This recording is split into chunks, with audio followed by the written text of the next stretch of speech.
All right, everyone. Welcome to the next video.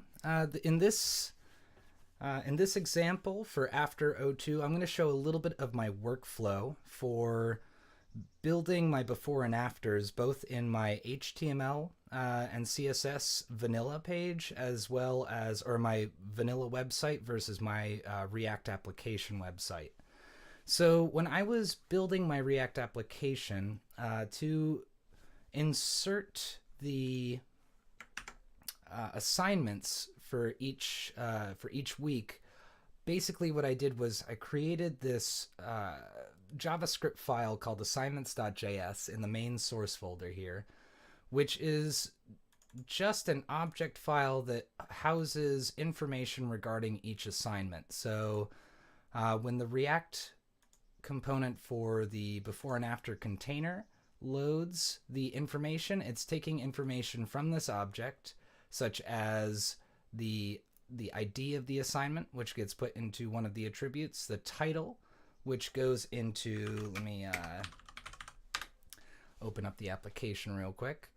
The title is simply the button for the modal of switching between different assignments. So I guess I could change this to assignment 01 or assignment 02, but because we're already on assignments page, the assignments view component, I just kept it as a number. It also kept things a little bit, sleeker, especially or more sleek, especially as I switch to like a device view.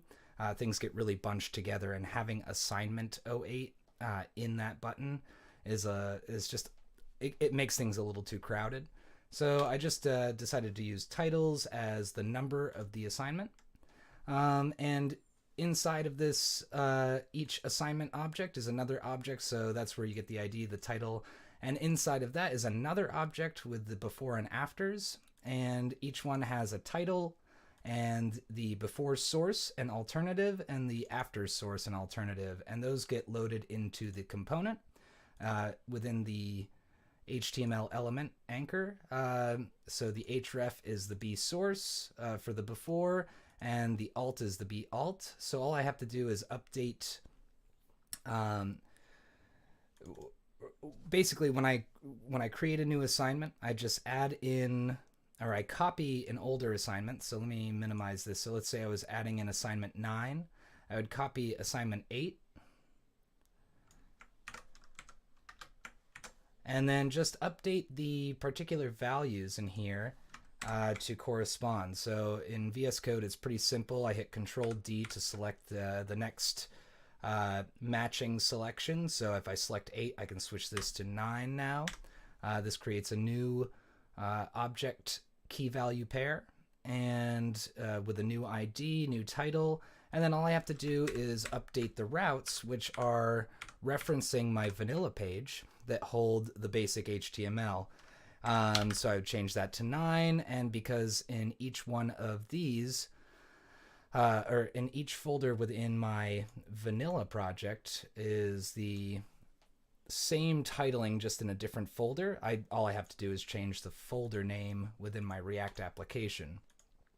So things are going to change a little bit for assignment 9, though, moving on, because I'm going to start moving away from some of the book examples and some of the W3 school examples that I did in the last 2 assignments to start showing transformations and changes, bug fixes to the React application, and possibly even for the final week, just showing some of the major steps of my project, which is already built. I just have a copied source folder of my father's website, which I'm going to update, and I'll do before and afters with those.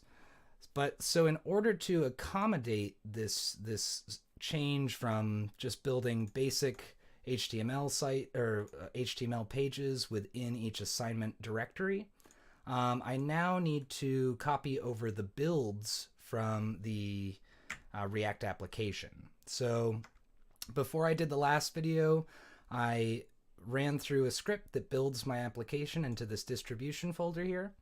And I'm going to do the same thing for the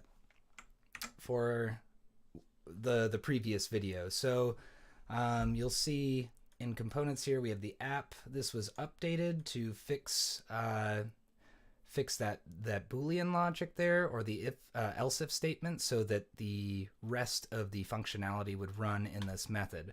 So I'm going to save this first to GitHub by adding all the changed files. I'm going to commit and put in a comment for update prev next component bug.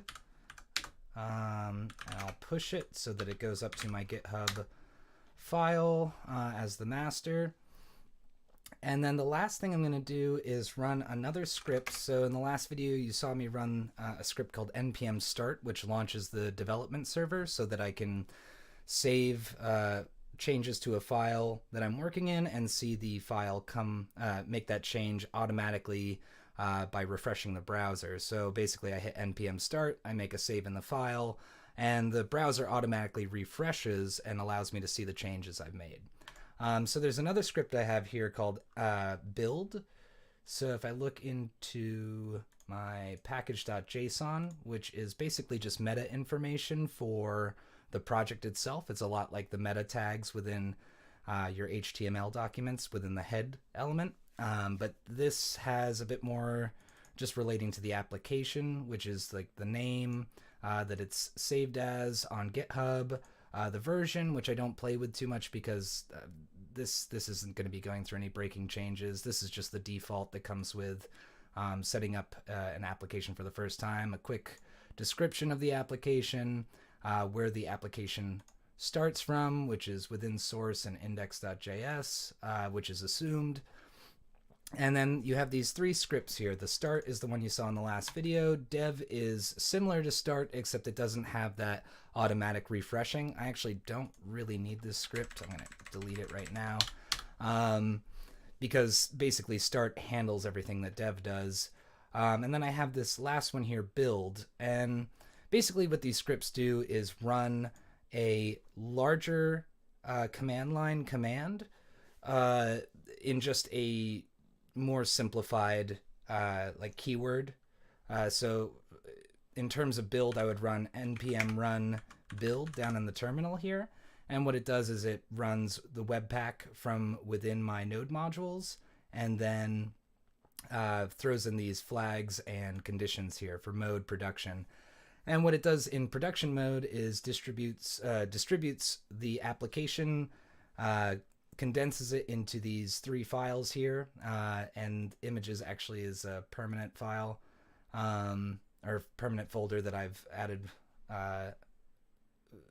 manually because I haven't quite figured out how to deal with Webpack and images yet. But anyway, it rebundles the new application and puts it into this folder here. So I'm going to run that now, npm run build. And this will have the updated build for the bug fix. And what I'm going to do is open up my folder here for CCV. WebDev, head to React, open up the distribution, copy this, head back to my web development to my vanilla folder here, go into my routes for assignments. Assignment 9 before 01 was previous to the bug fix. After 01 is with the bug fix. And I'm going to paste that in and save. I don't need to save if I'm in the Explorer, but now I'll switch back over to my vanilla application. We see that those are in there. And if I run live server and head to WebDev assignments, and last but not least, I have to update my assignments HTML page. So here's assignment 8, but this was the first for assignment 09. Let's add a comment so that I know that I'm working with assignment 09. And then you'll see I have these placeholder hashtags or number symbols for each of the hrefs. Basically what that does is it just automatically goes back to home page, or it's just a way of saying I'm going to put something in here, but just leave it blank for now. I'm going to update that with /webdev/routes. I'm going to be looking for assignment 09.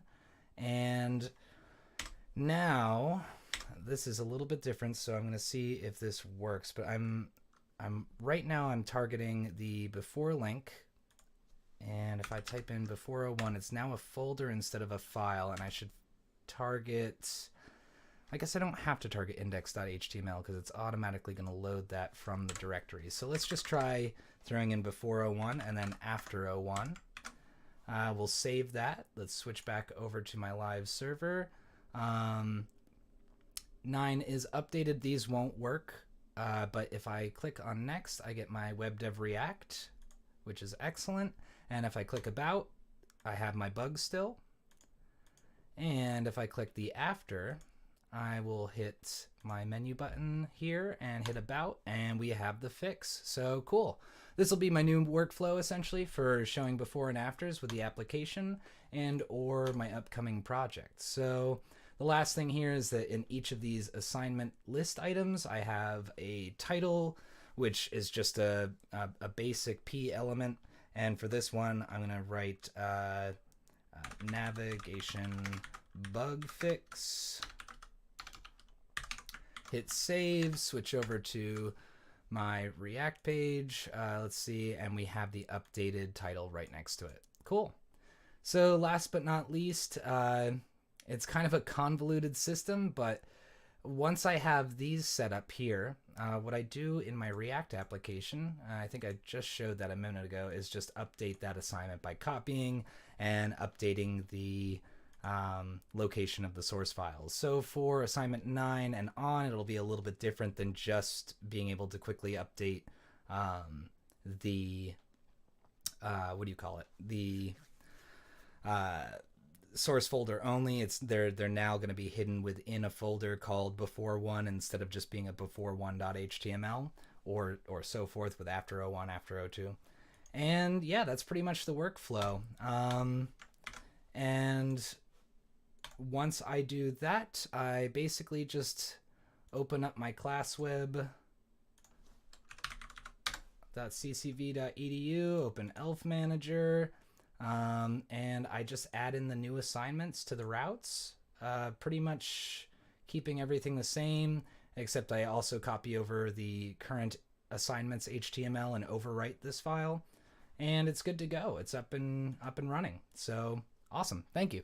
And the next video, I will be attempting to fix the timeout in my component will update for the before and after container. And we'll take a look at that in the next video. Cool.